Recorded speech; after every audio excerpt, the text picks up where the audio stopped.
Casi en todas las naciones, los procedimientos en las cortes legales a menudo involucran documentos escritos. Documentos tales como recibos, cartas, contratos, confesiones y declaraciones escritas por testigos se usan como evidencia. Pero todos sabemos que simplemente no es suficiente tener estos documentos disponibles para la corte. Para que estos sean usados eficientemente, abogados, jueces y jurados tienen que saber ciertos atributos o características de estos documentos. A menudo se ocupa mucho tiempo en saber y establecer cosas como quién escribió un documento particular, quién lo recibió, cuándo fue escrito, por qué fue escrito y lo que declara. Saber estos atributos es crucial para usar estos documentos adecuadamente. Nos encontramos con aspectos similares cuando analizamos la ética cristiana. No importa cuál sea la pregunta ética, siempre tenemos por lo menos un documento que debemos tener en cuenta. En este caso, la Biblia. Pero el impacto que tiene la Biblia en nuestras decisiones varía de una persona a otra.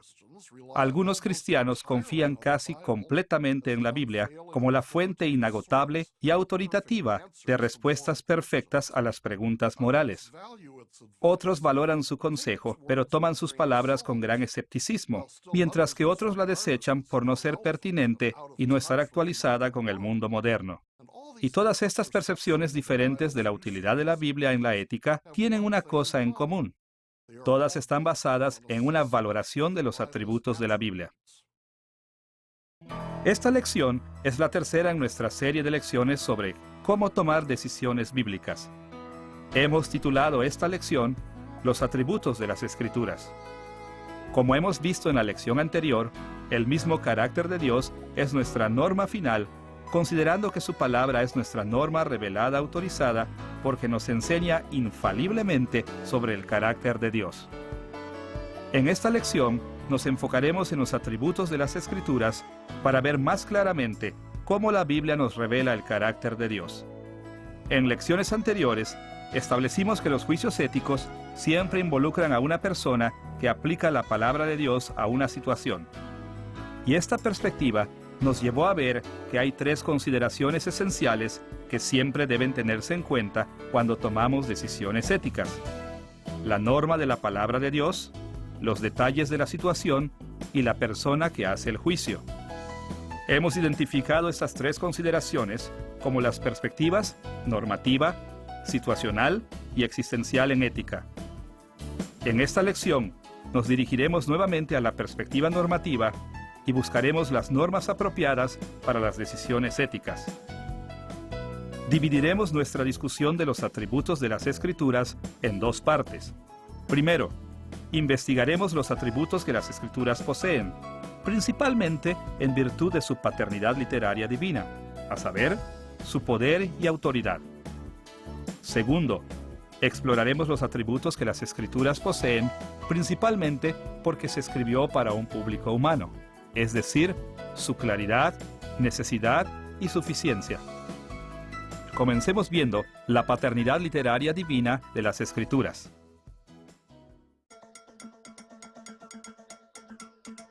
Cuando hablamos de la paternidad literaria divina de las Escrituras, estamos mirando la Biblia como la palabra de Dios a su pueblo y dando énfasis al hecho de que es la palabra de Dios.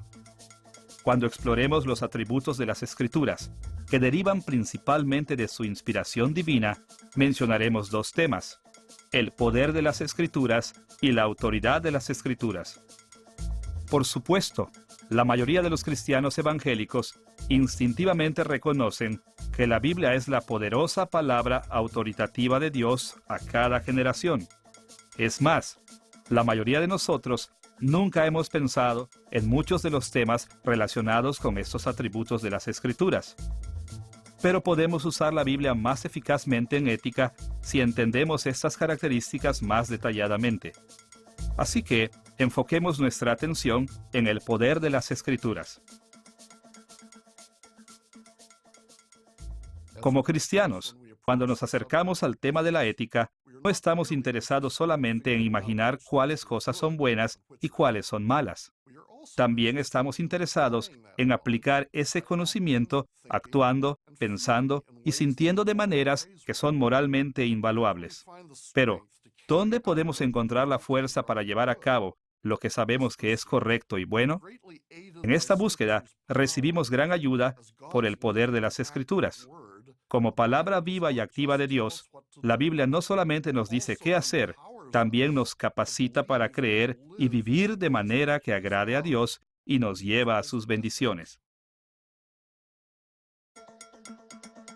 Analicemos este concepto mirando primero algunos ejemplos del poder de la palabra de Dios en sus distintas formas.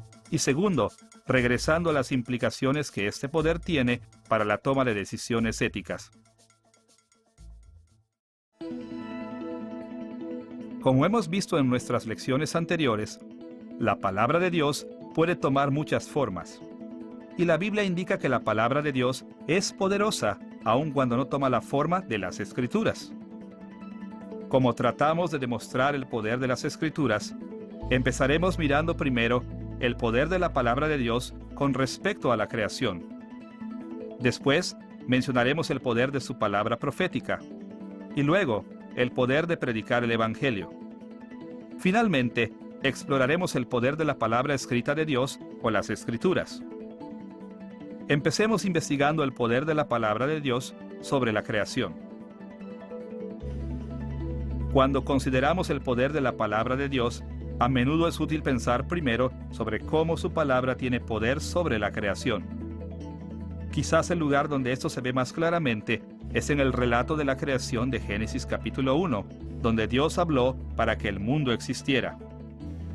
A lo largo de todo el capítulo, la única acción que Dios realiza es hablar, y por su palabra hablada, Él crea, ordena y llena el universo entero.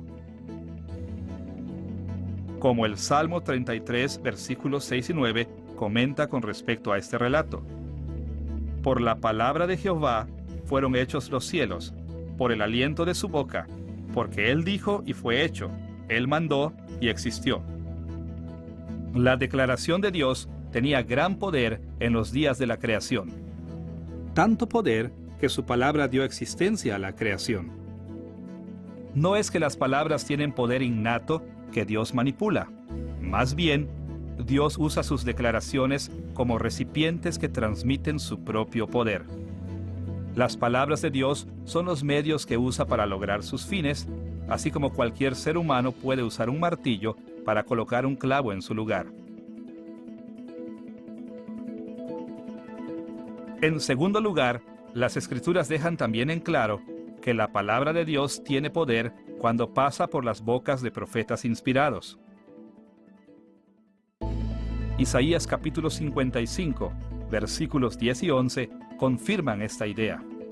Allí el profeta escribió: porque como desciende de los cielos la lluvia y la nieve, y no vuelve allá, sino que riega la tierra y la hace germinar y producir, así será mi palabra que sale de mi boca. No volverá a mí vacía, sino que hará lo que yo quiero, y será prosperada en aquello para que la envié. Aunque este pasaje habla de la palabra de Dios que sale de su boca, en el contexto está claro que Dios estaba refiriéndose a la predicación del profeta Isaías. El pueblo de Judá escuchó estas palabras del Señor, no directamente de la boca de Dios, sino de Isaías. Aún así, el mensaje fue poderoso cuando Isaías lo habló y lo escribió. Tenía el poder de Dios para lograr sus propósitos.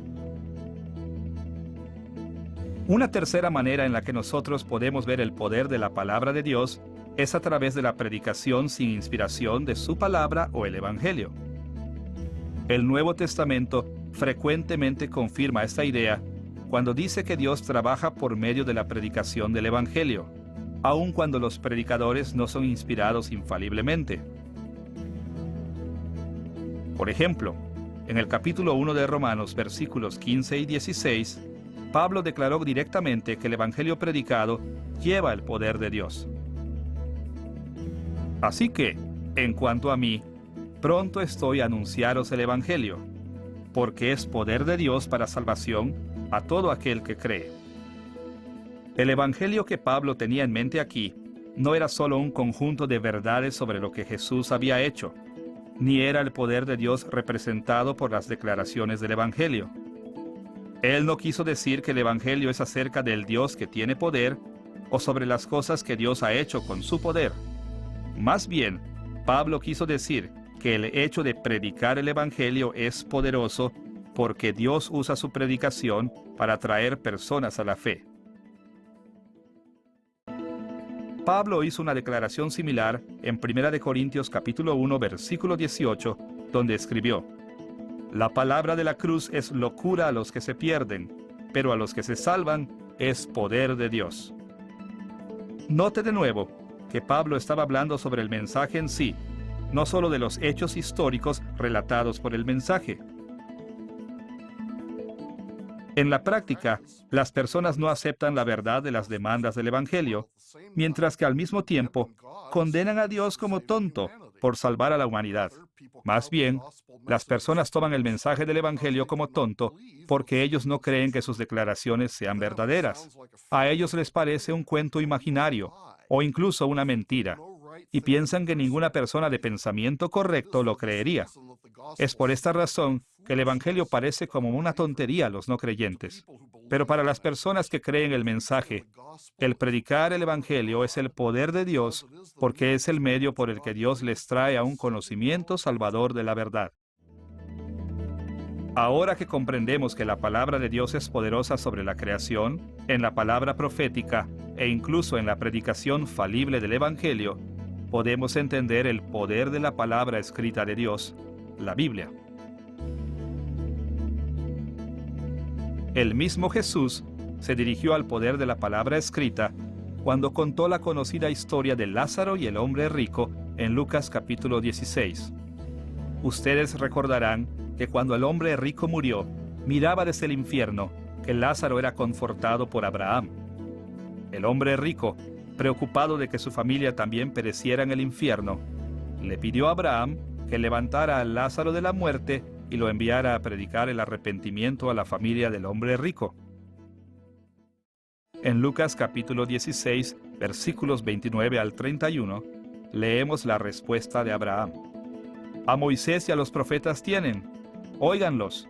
Si no oyen a Moisés y a los profetas, tampoco se persuadirán, aunque alguno se levantare de los muertos. Por lo menos dos elementos de este pasaje pertenecen a nuestro tema.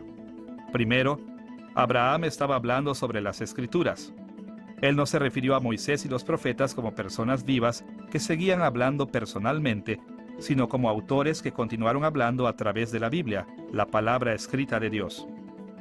Y así como las palabras de Moisés y de los profetas eran poderosas cuando Dios los inspiró a hablar durante sus vidas terrenales, estas continuaron siendo poderosas en forma escrita. Segundo, Abraham dijo que las palabras escritas de las Escrituras, escritas por los profetas inspirados por Dios, tienen tanto poder para atraer personas al arrepentimiento como lo tiene el tremendo milagro de ver que alguien se levanta de entre los muertos. En muchos aspectos, este pasaje es una de las declaraciones más asombrosas sobre el poder de las Escrituras encontrado en la Biblia. Todos nosotros comprendemos que presenciar que alguien se levante de entre los muertos sería una experiencia tremendamente influyente. Tendría potencialmente un poder transformador de vida. Pero aquí Jesús realmente indicó que leer la Biblia tiene aún más poder que presenciar la resurrección de un muerto. El apóstol Pablo afirmó esta idea en 2 de Timoteo capítulo 3 versículo 15 cuando escribió: Las sagradas escrituras te pueden hacer sabio para la salvación por la fe que es en Cristo Jesús. Estudiar las escrituras es como predicar, porque es un medio por el cual Dios le da a las personas la necesaria comprensión y fe para la salvación. Tal como verdaderamente la palabra predicada lleva el poder de Dios, así lo hace la Biblia. Una vez comprendiendo el poder de la palabra de Dios en la creación, del discurso profético inspirado, de la predicación falible y de la Biblia, podemos reflejar brevemente las implicaciones de estos temas para el proceso de tomar decisiones éticas. Un pasaje que menciona las implicaciones prácticas del poder de la palabra de Dios es Hebreos capítulo 4, versículos 12 y 13. La palabra de Dios es viva y eficaz, y penetra hasta partir el alma y el espíritu, las coyunturas y los tuétanos, y discierne los pensamientos y las intenciones del corazón. Y no hay cosa creada que no sea manifiesta en su presencia. Note aquí que el escritor de Hebreos habla de la palabra de Dios como viva y activa. No es solamente una colección de información inerte que no tiene potencia. Al contrario, cuando nos acercamos a la palabra de Dios, debemos verla como algo viviente y activo, llena de poder para lograr lo que Dios desea. ¿Y qué hace la palabra de Dios en el área de la ética? Como este pasaje dice, la palabra de Dios juzga nuestros corazones, puede penetrar y evaluar nuestros pensamientos y motivos más profundos, y tiene el poder para salvarnos de la condenación y permitirnos vivir vidas santas, morales. Escuche cómo Pablo continuó el pasaje en 2 de Timoteo que leímos hace un momento. En 2 de Timoteo capítulo 3 versículos 15 al 17 escribió: Las sagradas escrituras te pueden hacer sabio para la salvación por la fe que es en Cristo Jesús. Toda la escritura es inspirada por Dios y útil para enseñar, para redarguir, para corregir, para instruir en justicia, a fin de que el hombre de Dios sea perfecto, enteramente preparado para toda buena obra. El poder de la Biblia no está solamente en llevarnos a nuestra fe inicial en Cristo. Como la voz de Dios, las Escrituras también tienen el poder para prepararnos para toda buena obra. El Espíritu Santo usa las Escrituras para darnos fe y sabiduría y para moldar nuestros caracteres de una forma que cuando nos confrontamos con opciones morales podamos escoger lo bueno y rechazar lo malo.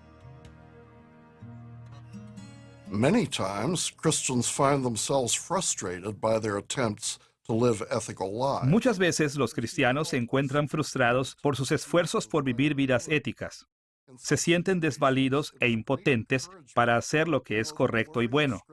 En tales situaciones, es un gran estímulo saber que aprender las Escrituras, recordarlas, incluso meditar en las Escrituras, no es un ejercicio inútil.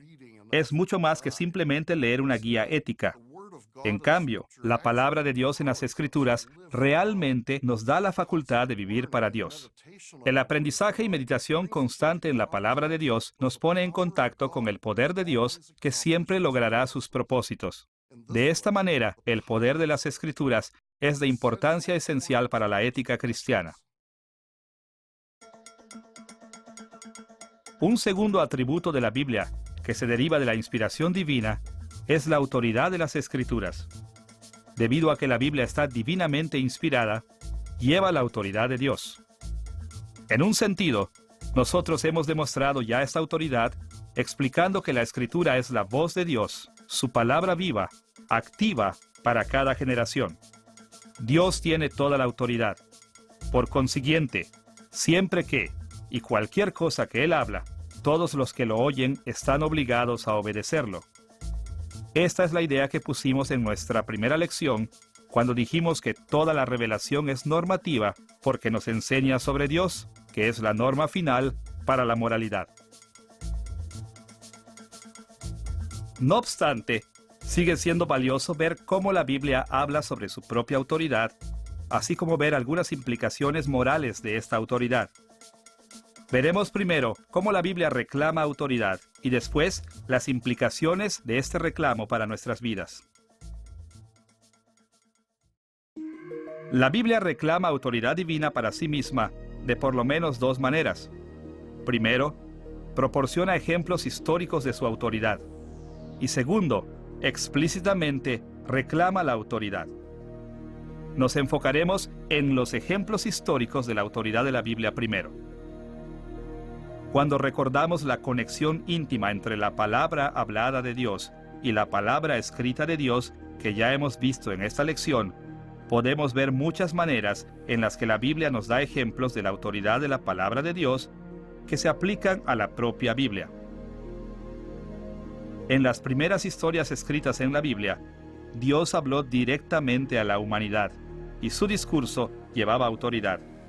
Por ejemplo, en el relato de la creación y la caída, en Génesis capítulos 2 y 3, Dios le ordenó al hombre cultivar el jardín de Edén y no comer del fruto prohibido.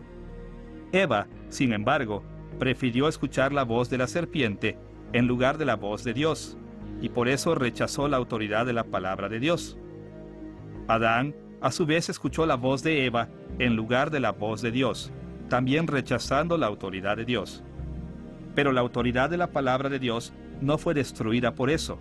Más bien, Dios dio fuerza a la autoridad de su palabra hablada, castigando a Adán y Eva y a toda la creación con ellos. Después, en los días de Moisés, Dios reglamentó su palabra hablada en forma escrita. En lugar de simplemente decirle a Moisés los 10 mandamientos, talló estas leyes en lápidas de piedra.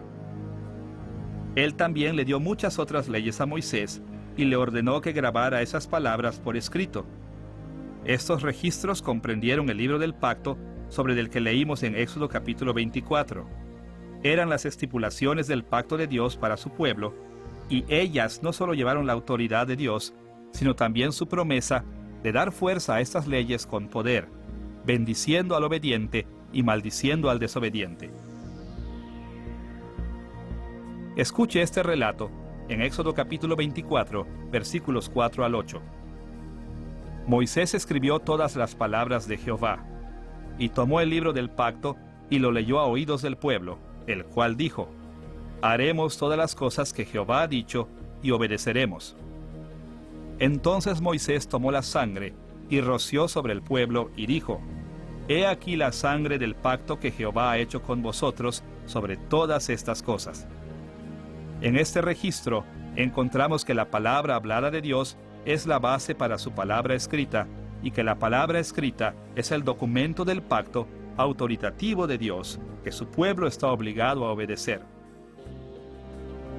Muchos siglos después, cuando el pueblo de Dios había rechazado las cosas escritas en las Escrituras, Dios envió a las naciones extranjeras a afligirlos con la guerra. Isaías ministraba en ese tiempo y escribió estas palabras en Isaías capítulo 42, versículo 24. ¿Quién dio a Jacob en botín y entregó a Israel a saqueadores?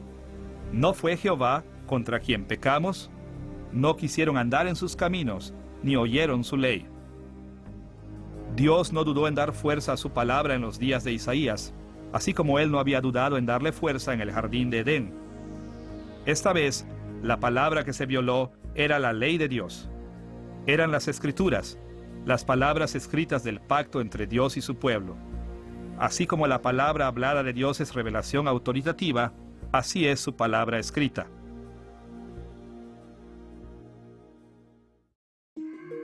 El Nuevo Testamento también confirma la autoridad de las Escrituras por medio de sus ejemplos. Por ejemplo, Jesús frecuentemente recurrió a las Escrituras para justificar y explicar sus acciones, como en Juan capítulo 17, versículo 12, donde él oró estas palabras: cuando yo estaba con ellos en este mundo, los cuidaba y los protegía con el poder de tu nombre, el nombre que me has dado. Y ninguno de ellos se perdió, sino aquel que ya estaba perdido, para que se cumpliera lo que dice la Escritura. Jesús aquí contrastó a sus 11 discípulos fieles con Judas Iscariote, el que lo traicionó, y en este contraste, él indicó que ambas cosas, su protección de los 11 y la pérdida de uno, se hicieron de acuerdo con las Escrituras. Los apóstoles también demostraron su creencia en la autoridad de la Biblia. Por ejemplo, Pablo apeló a las Escrituras como prueba de que los cristianos no deben ser vengativos. En Romanos capítulo 12, versículo 19, escribió: no os venguéis vosotros mismos, amados míos, sino dejad lugar a la ira de Dios, porque escrito está: mía es la venganza, yo pagaré, dice el Señor. El argumento de Pablo aquí asume que el Antiguo Testamento tiene autoridad cuando le asigna la venganza a Dios. Así que, poniendo a sus lectores bajo la obligación moral del Antiguo Testamento, Pablo demostró su creencia de que las Escrituras son la palabra autorizada de Dios que obliga incluso a los creyentes del Nuevo Testamento. Además de demostrar su autoridad por medio de los ejemplos, la Biblia demuestra también su autoridad a través de las declaraciones explícitas para ese efecto. Una de las mejores declaraciones conocidas que reclaman autoridad para la Biblia se encuentra en 2 de Pedro capítulo 1, versículos 19 al 21, donde Pedro escribió: «Tenemos también la palabra profética más segura, a la cual hacéis bien en estar atentos, porque nunca la profecía fue traída por voluntad humana, sino que los santos hombres de Dios hablaron siendo inspirados por el Espíritu Santo». Aquí Pedro indicó que los escritos proféticos en el Antiguo Testamento continúan siendo autoritativos para nuestros días. Porque estas profecías estaban inspiradas y autorizadas por Dios, estas forman un compendio de la norma moral a la que debemos tomar en cuenta. Es decir, debemos de creer lo que los profetas escribieron y obedecer lo que ellos ordenaron. Santiago también aclaró que el Antiguo Testamento sigue siendo el mandamiento autoritativo de Dios para nosotros, como escribió en Santiago capítulo 2 versículos 10 y 11. Cualquiera que guardare toda la ley, pero ofendiere en un punto, se hace culpable de todos, porque el que dijo, no cometerás adulterio, también ha dicho, no matarás. Note cómo Santiago fue más allá dando énfasis a este punto. Primero, insistió que la ley escrita está ligada. Aquellos que la rompen son culpables. Segundo, Santiago basó la autoridad continua de las Escrituras en la autoridad del que dio la orden, quien es Dios. Porque la Biblia aún es la palabra de Dios, aún lleva la autoridad de Dios. También encontramos demandas sobre la autoridad del Nuevo Testamento. Por ejemplo, Jesús dio su autoridad a los apóstoles cuando dijo en Juan capítulo 13, versículo 20: de cierto os digo, el que recibe al que yo enviare, me recibe a mí, y el que me recibe a mí, recibe al que me envió. Los apóstoles no solo usaron esta autoridad hablando, sino también escribiendo los documentos que tenemos ahora en el Nuevo Testamento.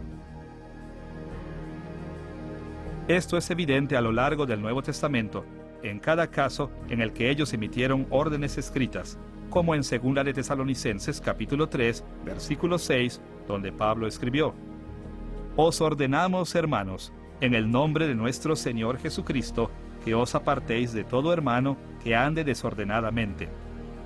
Aquí Pablo emitió una orden escrita directa, que llevaba su autoridad delegada por Jesucristo. Esta manera de actuar era típica de los apóstoles. Ellos frecuentemente usaban su autoridad para transmitir sus instrucciones en forma escrita. Porque el Nuevo Testamento consiste en documentos que los apóstoles o escribieron o aprobaron, lleva la autoridad de los apóstoles, que son la autoridad del mismo Cristo. Ahora que hemos visto que las Escrituras demuestran su propia autoridad, debemos mencionar algunas implicaciones de esta idea brevemente. Simplemente, debido a que las Escrituras llevan la autoridad de Dios, estamos obligados moralmente a conformar todas nuestras opciones, acciones, pensamientos y sentimientos a Él. Podríamos decir que la conducta ética es igual a guardar la palabra del Señor. Y guardar la palabra del Señor debe de hacerse por lo menos de dos maneras. Debemos someternos a las Escrituras en su totalidad, obedeciendo todos sus mandamientos, y debemos someternos en lo más profundo, obedeciendo estos mandamientos con compromiso y convicción. Por un lado, el pueblo de Dios debe guardar la instrucción bíblica en su totalidad. Los seguidores de Cristo no debemos obedecer lo que nos gusta e ignorar lo que no nos gusta. Ahora, debemos admitir que algunas cosas que la Biblia requiere de nosotros son más difíciles de aceptar que otras, pero seguimos siendo llamados para someternos a todo lo que Dios ha ordenado en las Escrituras. Escuche, por ejemplo, Éxodo capítulo 15, versículo 26, donde el Señor le dijo estas palabras a Israel: «Si oyeres atentamente la voz de Jehová tu Dios, e hicieres lo recto delante de sus ojos, y dieres oído a sus mandamientos, y guardares todos sus estatutos, ninguna enfermedad de las que envié a los egipcios te enviaré a ti». En el tiempo cuando el pueblo de Israel estaba recibiendo los mandamientos de Dios en forma escrita, Dios comparó guardar todos sus decretos con hacer lo que es correcto. En esencia, hacemos lo que es correcto cuando obedecemos todas las Escrituras. La extensión de nuestra obligación para someternos a las Escrituras viene aún más claramente en 1 de Reyes, capítulo 11, versículo 38, donde Dios le dijo esas palabras a Jeroboam: Si prestares oído a todas las cosas que te mandare, y anduvieres en mis caminos, e hicieres lo recto delante de mis ojos, guardando mis estatutos y mis mandamientos, yo estaré contigo. Ustedes recordarán que en nuestra primera lección de esta serie definimos bondad moral como lo que Dios bendice. Aquí Dios prometió bendiciones a Jeroboam si sus hechos eran rectos a sus ojos, y Dios definió explícitamente hechos rectos como todo lo que Él ordena. La bondad no se encuentra solo con guardar algunas de las leyes de Dios y rechazar otras partes. El hecho de que Dios llama a su pueblo para que vean la autoridad de toda su palabra, sin excepción, debe desafiarnos en nuestros días, así como desafió al pueblo de Dios durante los tiempos bíblicos. Tristemente, a veces los creyentes responden a este desafío imaginando que a Dios no le importa si ellos siguen solo algunas de sus directivas morales.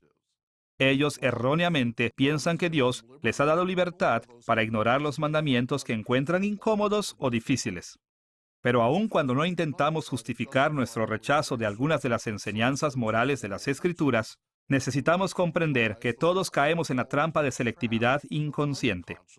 Por esta razón, debemos volver constantemente a las Escrituras para recordar esos mandamientos que podemos haber pasado por alto o podemos haber olvidado. En segundo lugar, la palabra de Dios tiene autoridad sobre nosotros, no solo en la total extensión de su enseñanza, sino también en la profundidad de la obediencia que requiere de nosotros. Por ejemplo, en ambos, el Antiguo y el Nuevo Testamento, la Biblia conecta la obediencia a las Escrituras con el amor a Dios. La bondad moral no se adquiere envidiando la obediencia, ni tampoco a través de un amor por la bondad misma, lejos de un amor por Dios. Más bien, la base de esa obligación es el hecho de que Dios nos ha llamado en amor y autoridad para ser sus sirvientes deseosos. Escuche la manera en que Moisés expresó esta idea en Deuteronomio capítulo 7, versículos 9 y 11.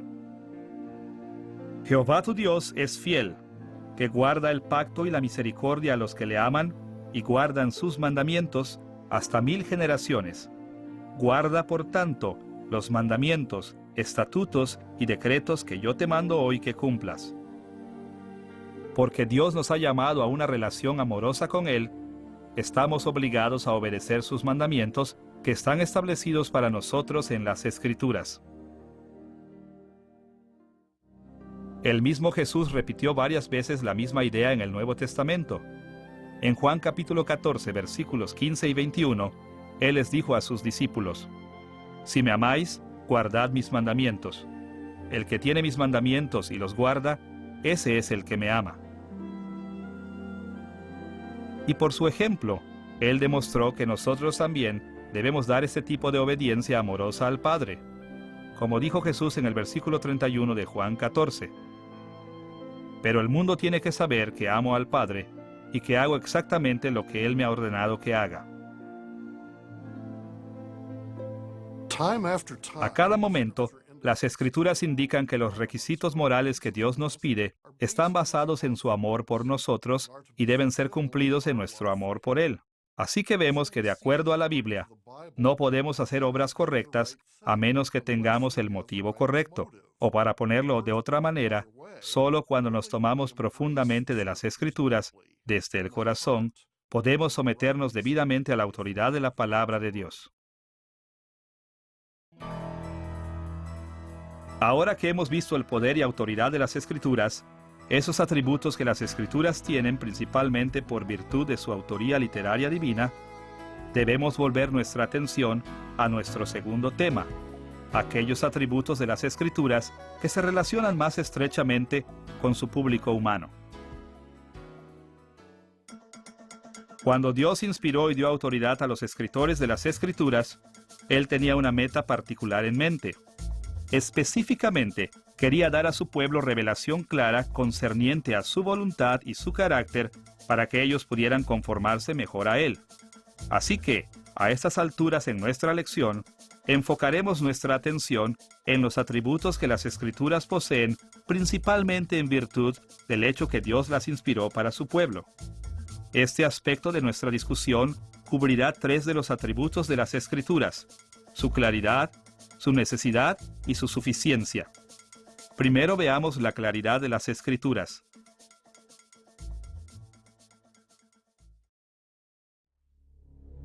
Cuando decimos que las Escrituras son claras, no queremos decir que todo en la Biblia es fácil de entender o que todo en la Biblia está establecido de forma simple y directa. En cambio, queremos decir que la Biblia no es oscura. No está llena de significados ocultos que solo pueden descubrirse a través de medios misteriosos o a través de algún don espiritual especial o por aquellos que tienen cargos especiales en la iglesia.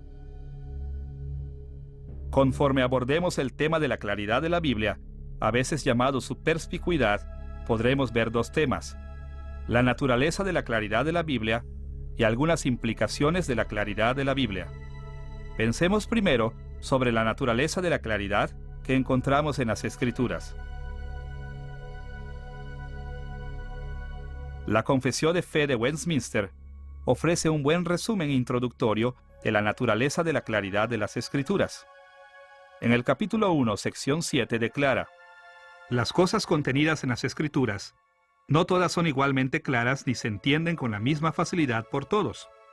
Sin embargo, las cosas que necesariamente deben saberse, creerse y guardarse para conseguir la salvación, se proponen y declaran en uno u otro lugar de las Escrituras, de tal manera que no solo los eruditos, sino aún los que no lo son, pueden adquirir un conocimiento suficiente de tales cosas por el debido uso de los medios ordinarios.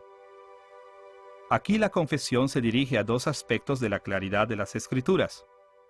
Primero, habla de todas las cosas en las Escrituras, y segundo, se enfoca en aquellas cosas que es necesario que sean conocidas, creídas y observadas para la salvación, o sea, el Evangelio. Echemos un vistazo más de cerca a estas 2 ideas, empezando con la claridad relativa del Evangelio.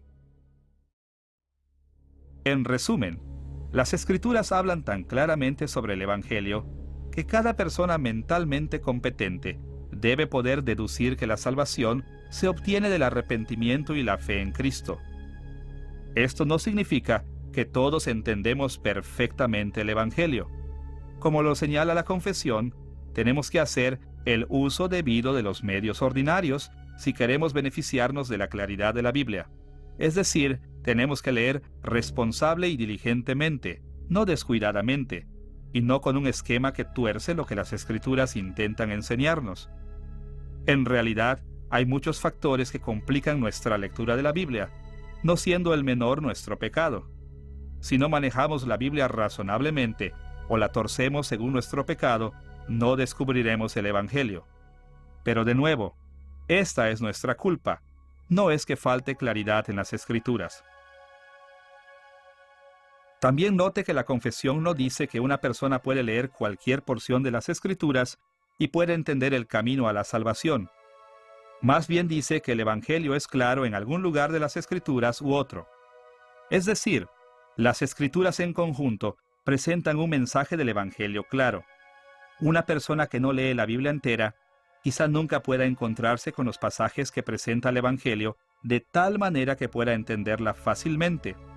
No obstante, tomada en conjunto, la Biblia presenta el camino a la salvación con bastante claridad para que cualquier persona competente sea capaz de aprenderlo directamente de las Escrituras.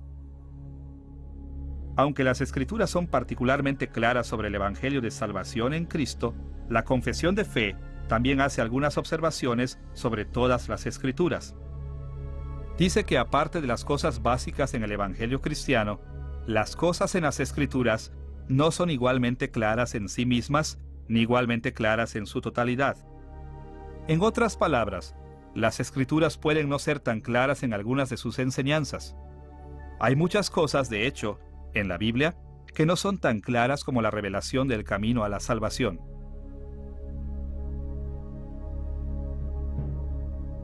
Sin embargo, Dios nos dio las Escrituras para que pudiéramos entender las cosas que Él reveló en las Escrituras y aplicarlas a nuestras vidas. Como dijo Moisés a los israelitas en Deuteronomio capítulo 29, versículo 29. Las cosas secretas pertenecen a Jehová nuestro Dios, mas las reveladas son para nosotros y para nuestros hijos para siempre, para que cumplamos todas las palabras de esta ley. En este pasaje, Moisés hizo una distinción crucial que debemos recordar conforme analizamos el uso de las Escrituras en la ética cristiana. Él distinguió entre las cosas secretas y las cosas reveladas. Dios mantiene algunos secretos alejados de nosotros. Él no nos dice todo lo que Él sabe, ni nos dice todo lo que quisiéramos saber. Hay temas, incluso temas de ética, que Dios guarda para Él. Aún así, lo que Dios nos ha dicho en las Escrituras no es un secreto. Las Escrituras caen en la categoría de las cosas reveladas. Como dijo Moisés, estas se nos muestran para que podamos seguirlas y obedecerlas. En un grado u otro, Dios nos ha revelado su voluntad con claridad suficiente para guiarnos en ética. Él nos ha dado la Biblia para que a través de el uso debido de los medios ordinarios, por medio de leer y estudiar, podamos llegar a conocer la voluntad de Dios en todas las áreas de nuestra vida. Como Pablo exhortó en 2 de Timoteo capítulo 3, versículo 16, toda la Escritura es útil para enseñar, para redarguir, para corregir, para instruir en justicia. Toda la Escritura es lo suficientemente clara como para ser útil, si nos dedicamos a estudiarla diligentemente. Por esta razón, cada uno de nosotros debe estar listo para investigar la Biblia, para discernir su enseñanza en cuestiones de ética. Ahora, de nuevo, no estamos diciendo que las Escrituras sean fáciles de entender en cada aspecto. De hecho, algunas porciones de las Escrituras son menos claras que otras. Y más allá de esto, algunas personas tienen una habilidad mayor que otras para entender las palabras de las Escrituras. Como Pedro escribió en 2 de Pedro capítulo 3, versículo 16. Hay algunas difíciles de entender en las epístolas de Pablo, las cuales los indoctos e inconstantes tuercen, como también las otras Escrituras para su propia perdición. No todos tenemos la misma habilidad para entender la Biblia, y no todos hacemos el mismo esfuerzo para estudiarlas. No obstante, si nos abocamos lo suficiente, podemos todos llegar a conocer bien la voluntad de Dios para conformarnos a su norma para la moralidad.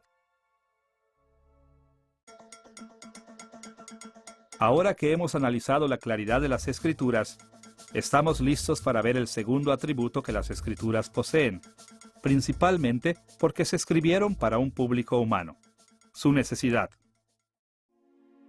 Cuando hablamos de la necesidad de las Escrituras, tenemos en mente que las personas necesitan la Biblia, sobre todo para tomar decisiones éticas. Mientras analizamos nuestra necesidad por las Escrituras, mencionaremos tres temas: la necesidad de las Escrituras para la salvación, la necesidad de las Escrituras para vivir vidas santas y las implicaciones de nuestra necesidad de las Escrituras. En primer lugar, las Escrituras son necesarias para que las personas encuentren el camino de la salvación.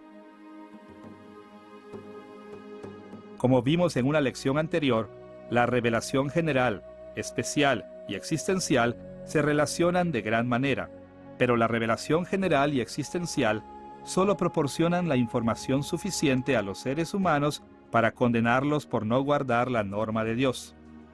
Solo las Escrituras proporcionan la información suficiente para asegurar la salvación.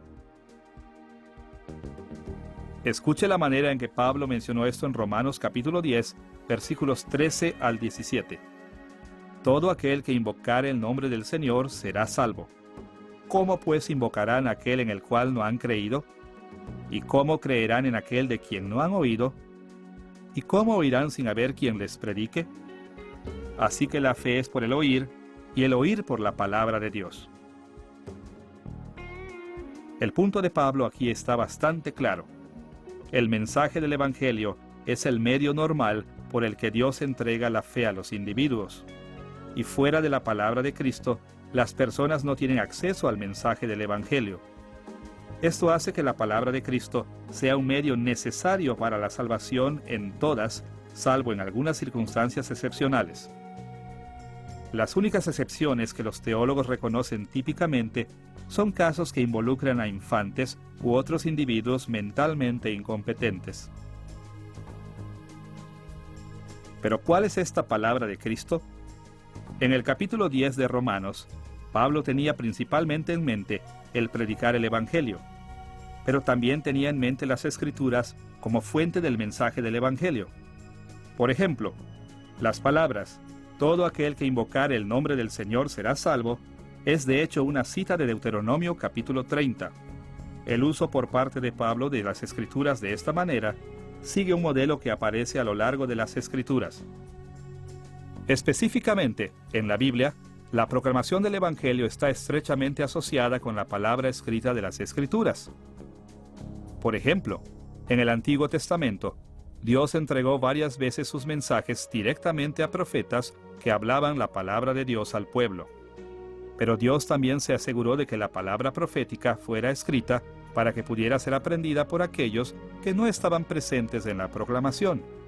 Siguiendo este modelo del Antiguo Testamento, los apóstoles primero aprendieron el Evangelio directamente de Jesús y después lo llevaron a toda la gente, no solo predicando, sino también por medio de sus escritos en el Nuevo Testamento.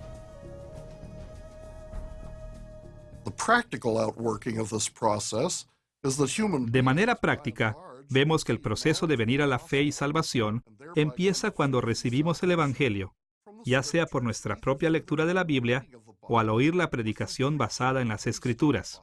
Hay una gran diferencia, por supuesto, entre la palabra escrita de las Escrituras y la predicación basada en las Escrituras. Las Escrituras están inspiradas por Dios, son infalibles y completamente autoritativas en cada caso. La predicación no lo es. En la medida en que la predicación es fiel a las Escrituras, es verdad, autoritativa y poderosa. Pero como somos seres humanos caídos, la predicación nunca es totalmente fiel a las Escrituras. A diferencia de la predicación, las Escrituras son estables e inmutables. Es una norma totalmente fiable y fidedigna. La predicación, la tradición de la Iglesia, la instrucción teológica y muchas otras fuentes de información son todas útiles, pero todas estas contienen una mezcla de verdad y error. Solo las Escrituras son absolutas, inagotables e indiscutiblemente fiables. Por consiguiente, las Escrituras son necesarias tanto para un registro del Evangelio como para una base y criterio de la predicación del Evangelio. En segundo lugar, las Escrituras son también necesarias para una vida ética. Usted recordará que en una lección anterior establecimos que la revelación general, especial y existencial son verdaderas y autoritativas en todo. ¿Por qué ponemos entonces las Escrituras aparte como un caso especial de revelación necesaria? La respuesta es que mientras la revelación general y existencial son infalibles y autoritativas, son más difíciles de interpretar que las Escrituras.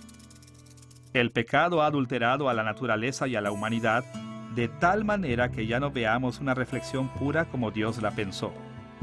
Como resultado, muchas veces es muy difícil saber interpretar la revelación general y existencial. A veces es casi imposible decir si lo que nosotros estamos viendo es el resultado de la intención de Dios en la creación o el resultado de la corrupción del pecado de la creación. Y además de esto, las Escrituras hablan más clara y directamente de lo que lo hace la revelación general y existencial, y hace nuestras determinaciones éticas basadas en las Escrituras más seguras y fiables que aquellas basadas en otras formas de revelación. Por eso la Confesión de Fe de Westminster, en el capítulo 1, sección 10, insiste en la primacía de las Escrituras sobre otras fuentes de información. El juez supremo, que debe determinar todas las controversias de religión, todos los decretos de concilios y opiniones de escritores antiguos, que debe examinar doctrinas de hombres y espíritus privados, y en cuyo juicio debemos descansar, no puede ser nadie más que el Espíritu Santo que nos habla en las Escrituras. El punto de la confesión aquí es que todas estas otras fuentes son valiosas, pero que la Biblia es la más valiosa de todas, porque es a través de las Escrituras que el Espíritu Santo habla claramente. ¿Cuáles son entonces algunas implicaciones morales de la necesidad de las Escrituras? Hay un sentido muy importante en el que simplemente no podemos ser morales sin atender a la enseñanza de las Escrituras. Y como vimos antes en esta lección, aprendiendo y creyendo que el contenido básico de las Escrituras es necesario para la salvación, ya sea que estudiemos la Biblia directamente o aprendamos sus enseñanzas centrales de otros. Solo aquellos que están en Cristo son capaces de una moral verdadera. Para abreviar, sin las Escrituras, la salvación no es posible y por consiguiente, la moralidad no es posible. Las personas que piensan que pueden ignorar la enseñanza de las Escrituras y seguir siendo morales están totalmente equivocadas. En este sentido, las Escrituras son necesarias para nuestra habilidad de comportarnos moralmente. Además de esta necesidad básica por la palabra de Dios, las Escrituras son también necesarias para la moralidad humana porque contienen información que no está incluida en la revelación general y existencial. No es raro para los cristianos depender abrumadamente de sus experiencias de la vida, las opiniones de otros y sus propias intuiciones morales cuando toman decisiones éticas. Y como hemos visto, es importante considerar estos y otros rasgos de la revelación general y existencial. Pero también debemos reconocer que en muchas circunstancias, la revelación general y existencial no es bastante clara para mostrarnos el curso apropiado de acción, considerando que las Escrituras revelan la palabra de Dios en detalle suficiente para enseñarnos lo que es correcto. Por ejemplo, Hechos capítulo 15 registra que se levantó una controversia en la iglesia primitiva cuando los gentiles empezaron a ser convertidos al cristianismo. Algunos dentro de la iglesia creían que los gentiles debían ser instruidos para observar la ley de Moisés de la forma en que el judaísmo lo había venido haciendo en esos tiempos. Querían que los gentiles fueran circuncidados y que ofrecieran sacrificios apropiados al templo y aplicar la ley a sus vidas de la forma que se había hecho costumbre para los judíos de esos días. Por otro lado, hombres como Pablo y Bernabé sabían que Dios no esperaba que los gentiles vivieran como los judíos del primer siglo. La situación era tan problemática que los apóstoles y ancianos se reunieron para discutir e investigar la situación. Las opiniones de algunas personas entraron en conflicto con la realidad del ministerio del Espíritu Santo entre los gentiles incircuncisos, y esas fuentes de información no eran suficientes para proporcionar una solución satisfactoria. Pero una vez que Santiago apeló a las Escrituras para resolver este problema, la Iglesia respaldó su posición. Las Escrituras eran necesarias porque la revelación general y existencial no era suficiente para contestar esta pregunta moral. Para resolver esta controversia, Santiago, el hermano de Jesús, apeló al capítulo 9 de Amós, versículos 11 y 12.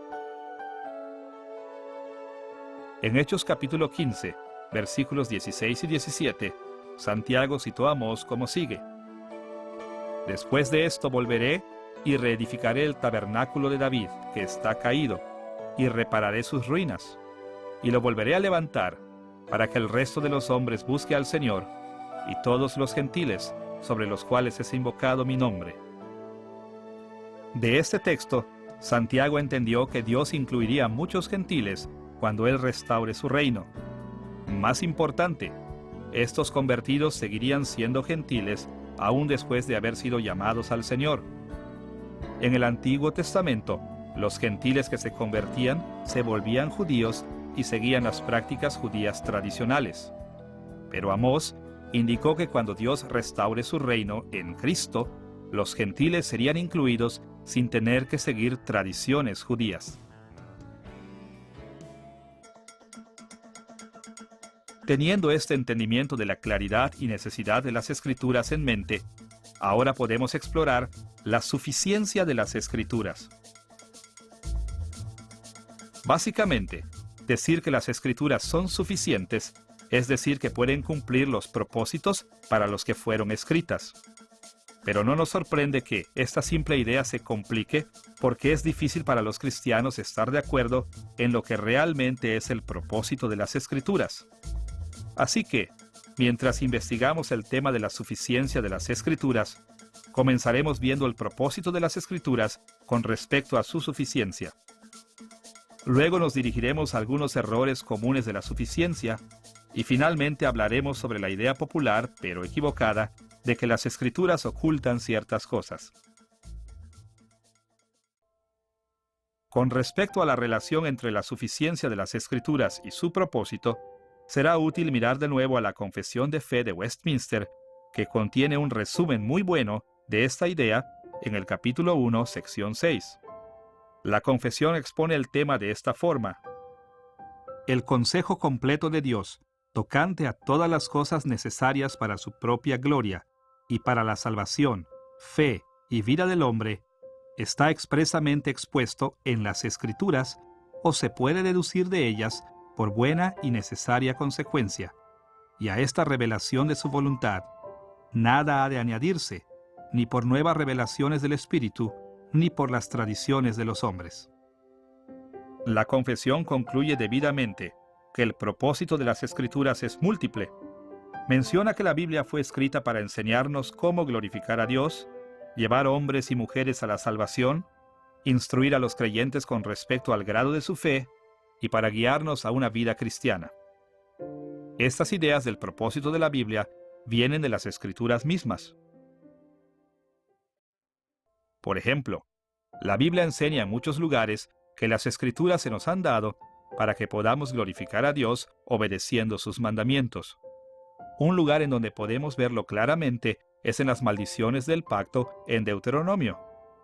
En Deuteronomio capítulo 28, versículos 58 y 59, Moisés señaló una correlación llamativa entre la obediencia a los mandamientos escritos de Dios y la glorificación de Dios. Si no cuidares de poner por obra todas las palabras de esta ley que están escritas en este libro, temiendo este nombre glorioso y temible, Jehová tu Dios, entonces Jehová aumentará maravillosamente tus plagas y las plagas de tu descendencia. La Biblia está diseñada para enseñarnos cómo glorificar a Dios, y es suficiente lograr este propósito.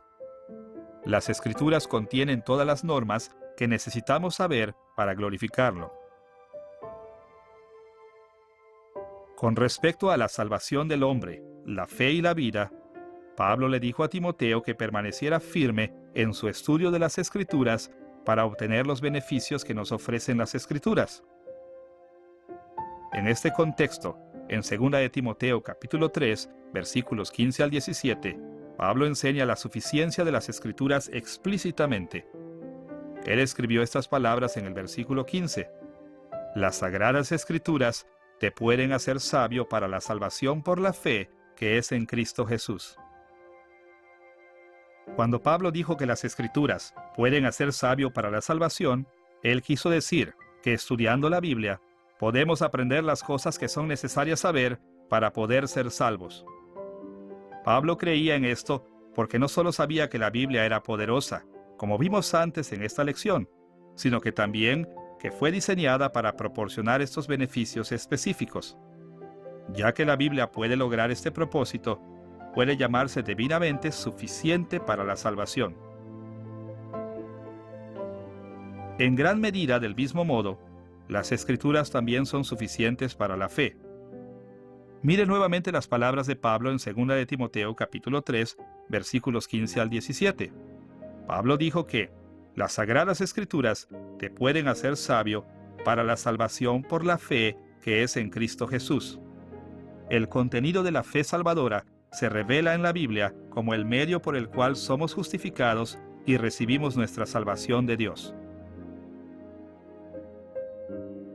Finalmente, la Biblia es suficiente para guiarnos a través de la vida, la práctica continua de nuestra fe salvadora en Cristo.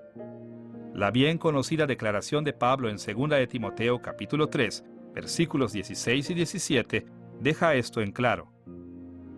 Toda la Escritura es inspirada por Dios y útil para enseñar, para redarguir, para corregir, para instruir en justicia, a fin de que el hombre de Dios sea perfecto, enteramente preparado para toda buena obra. Además de ser su intención traernos a la fe en Cristo para nuestra salvación, también se piensa que las Escrituras nos preparan para cada buena obra.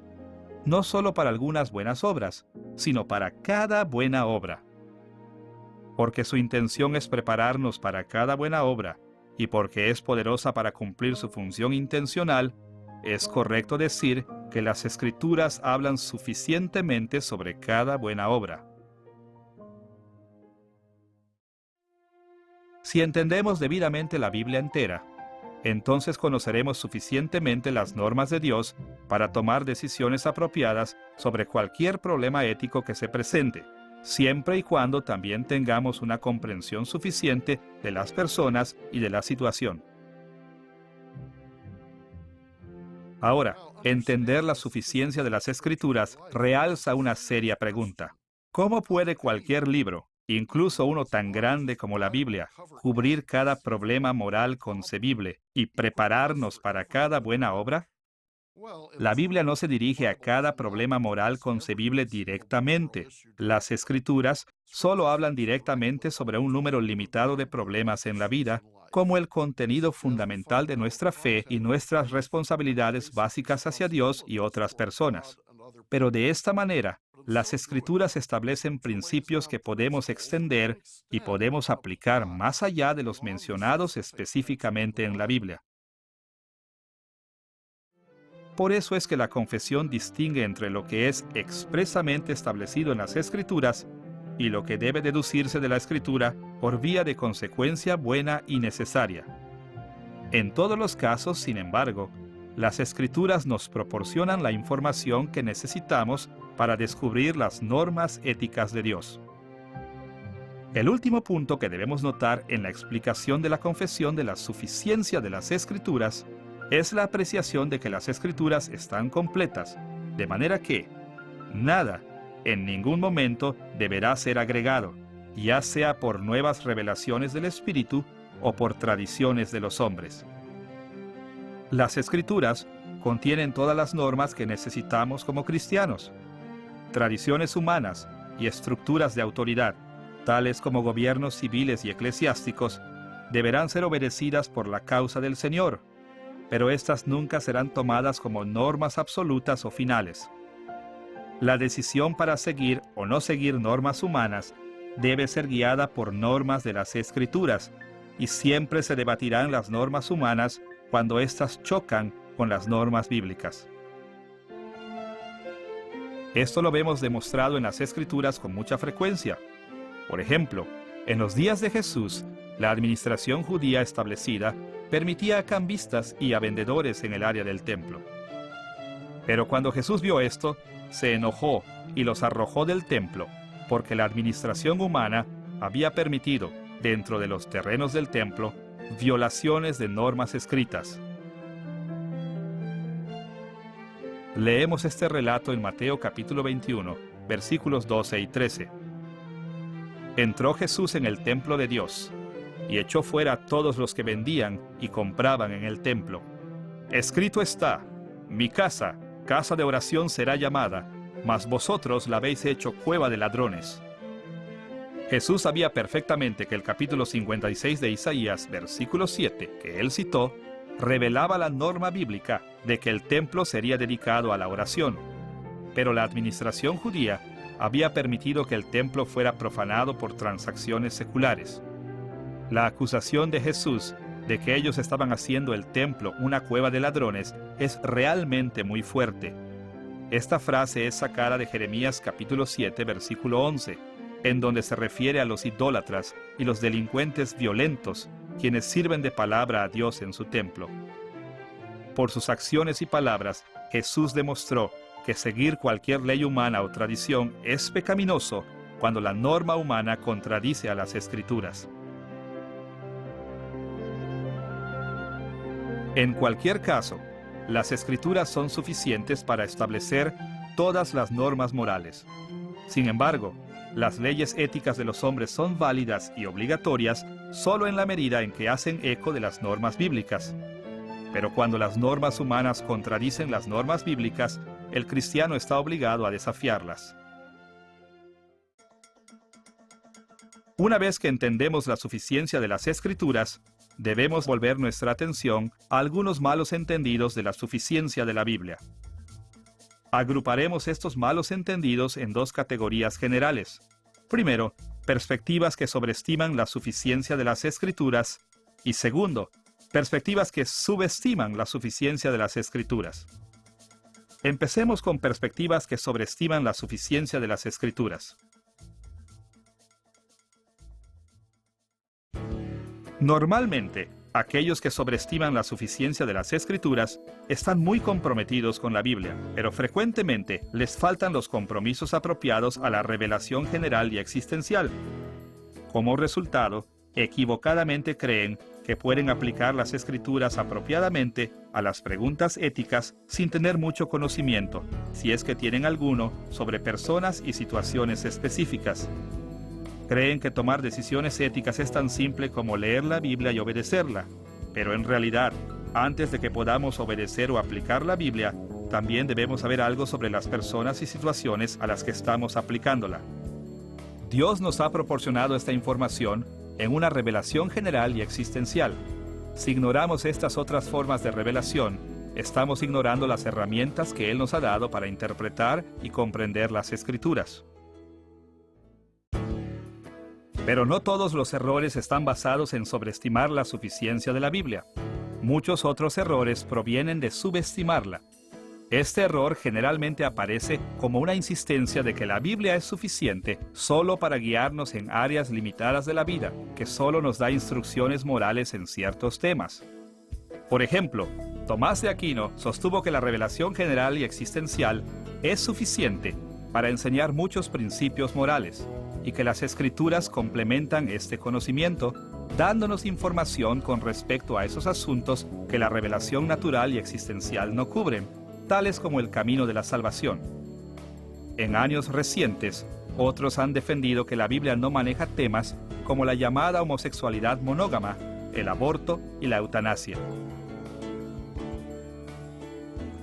Sea por medio de la enseñanza explícita o implícita, las Escrituras nos proporcionan un sistema comprensivo de normas éticas. En este sentido, la suficiencia de la Biblia es ilimitada cuando se trata de revelar la voluntad de Dios para su gloria y nuestra salvación, la fe y la vida cristiana. La revelación general y existencial también contiene algunas de esas normas, pero no contiene ninguna norma adicional más allá de aquellas encontradas directa o indirectamente en las Escrituras. El punto simplemente es que la Biblia habla suficientemente a cada área de la vida para que nuestro verdadero deber hacia Dios siempre sea una aplicación de normas de las Escrituras. A estas alturas, hablaremos sobre la idea popular, pero equivocada, de que las Escrituras permanecen en silencio en ciertos temas. Quizás una de las formas más comunes en que los cristianos bien intencionados subestiman la suficiencia de las Escrituras. Específicamente, algunos cristianos frecuentemente enseñan que algunos problemas de la vida son moralmente indiferentes porque las Escrituras no nos proporcionan la información suficiente para saber el deseo de Dios en esos temas. Históricamente, estos han sido conocidos como adiáfora. Esta posición típica ha sido que cosas indiferentes ni son buenas ni son malas en sí mismas. Aunque muchas personas a lo largo de la historia de la Iglesia han sostenido esa posición, de hecho, esta posición corre contrariamente a las enseñanzas de las Escrituras. Por ejemplo, considerando que algunos teólogos hablan de objetos impersonales como indiferentes o neutrales, la Biblia habla de ellos como buenos. Aún después de la caída de la humanidad en el pecado, Pablo siguió insistiendo que todo era bueno. Como lo escribió en 1 de Timoteo, capítulo 4, versículos 4 y 5. Todo lo que Dios creó es bueno, y nada es de desecharse si se toma con acción de gracias, porque por la palabra de Dios y por la oración es santificado. Pablo habló específicamente sobre comida en este contexto, pero el principio es más amplio y se extiende a toda la creación, así como el mismo Dios lo proclamó al final de la semana de la creación.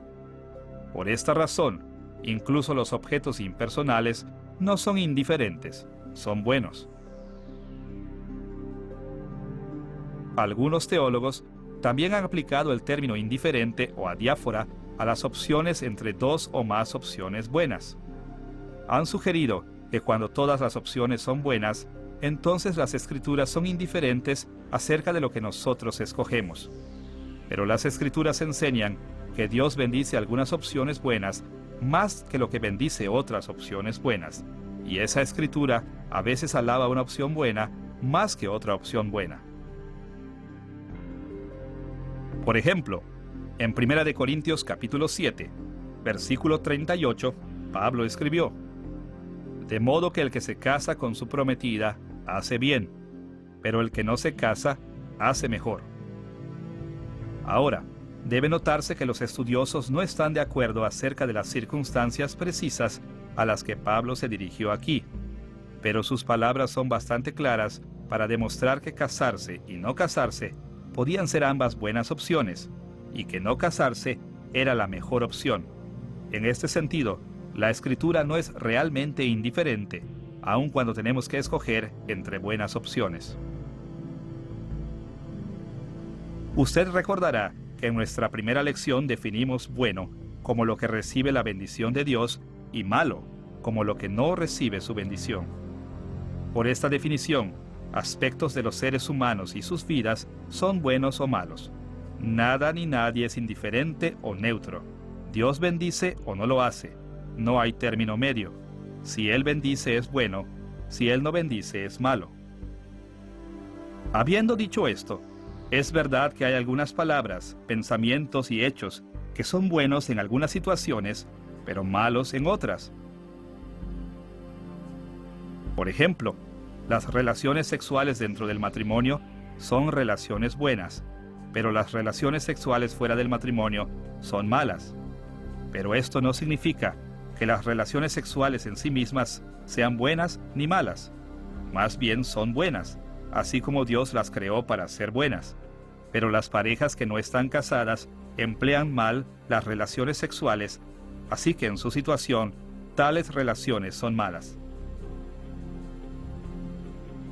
Finalmente, algunos teólogos utilizan la categoría de adiáfora para cubrir temas en donde no podemos determinar qué opciones son buenas o malas. Pero como sabemos que las Escrituras mencionan cada aspecto de la vida, por lo menos indirectamente, no debemos tratar temas sobre los que estamos inciertos como indiferentes. Es cierto que a veces sentimos que no sabemos qué opciones, pensamientos, acciones o actitudes son buenos y cuáles son malos. Pero tales situaciones no suceden porque la palabra de Dios sea insuficiente, ni porque la Biblia tome una posición neutral, sino porque no reconocemos o entendemos cómo aplicar la verdad que la Biblia ha revelado. Este fracaso para alcanzar un juicio ético puede tomar un sinnúmero de formas. Como usted recuerda, el modelo bíblico para tomar decisiones éticas puede resumirse de esta manera. El juicio ético involucra la aplicación de la palabra de Dios a una situación por una persona. Debemos actuar con una comprensión apropiada de nuestra norma moral, nuestras metas y nuestros motivos, o dicho de otra manera, en preocupaciones normativas, situacionales y existenciales. El fracaso en alcanzar un juicio ético apropiado puede ser causado debidamente a un fracaso en evaluar cualquiera de estas perspectivas. Podemos fallar porque pasamos por alto o entendemos mal los pasajes de las Escrituras con los que estamos tratando. Podemos fallar porque pasamos por alto o entendemos mal la situación asociada con la pregunta ética. Y podemos fallar porque pasamos por alto o subestimamos los aspectos existenciales y personales de un tema. En todos los casos, cuando no podemos llegar a una conclusión firme en una decisión ética, no es apropiado concluir que Dios no ha revelado la información necesaria para tomar la decisión. Ni es apropiado decir que el tema es indiferente, que no hay un curso correcto para seguir. Más bien, debemos continuar leyendo, estudiando, orando e investigando la pregunta y hacer lo mejor que podamos con nuestros juicios provisionales, pero reservando el juicio final hasta que los problemas normativos, situacionales y existenciales se aclaren. En esta lección, hemos estudiado varios atributos importantes de las Escrituras. Hemos visto que debido a que las Escrituras son divinamente inspiradas, son poderosas y autoritativas. También hemos visto que, debido a que las Escrituras fueron dirigidas a los seres humanos, son claras, necesarias y suficientes. Es útil para nosotros tener presente los atributos de las Escrituras de diferentes maneras cuando estudiamos la ética cristiana. Por un lado, nos recuerda que la Biblia es indispensable cuando se trata de contestar preguntas éticas. Siempre debemos buscar sus respuestas, porque es autoritativa sobre todos los aspectos de la vida y porque hay muchas preguntas que solo la Biblia puede contestar.